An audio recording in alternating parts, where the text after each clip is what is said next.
नमस्कार, माझं नाव इरा कुलकर्णी आणि आज मी तुम्हाला स्टेज अॅनाटॉमी प्रेझेंट करणार आहे।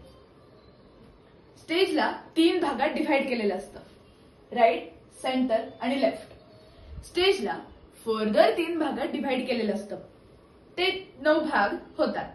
तर ते 9 भाग कुठले? Upstage right, right, downstage right, upstage centre, centre, downstage centre, upstage left, left आणि डाउनस्टेज लेफ्ट। स्टेजच्या दोन्ही बाजूंना 4 विंगा असतात। ह्या विंगला म्हणतात लेफ्ट विंग, ह्या विंगला म्हणतात राईट विंग। अपस्टेजच्या वरती, अपस्टेजच्या ह्या साईडला बॅकड्रॉप असतो। आपण बॅकड्रॉप कधी म्हणतो? जेव्हा बॅकग्राऊंड काळी असेल आणि जेव्हा बॅकग्राऊंड व्हाईट असेल तेव्हा आपण काय म्हणतो? सायक्लोरामा।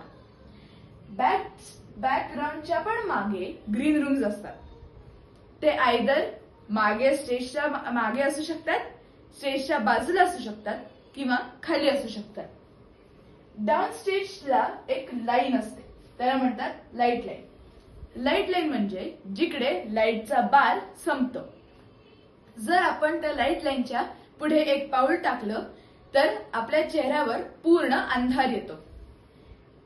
लाईट लाईनच्या खाली म्हणजेच स्टेजच्या खाली पिट असतं, जिकडे साऊंड आणि लाईट इंजिनियर बसलेले असतात। साऊंड आणि लाईट इंजिनियरकडे कॉन्सोल्स असतात, जिकडून ते लाईट आणि साऊंड कंट्रोल करतात।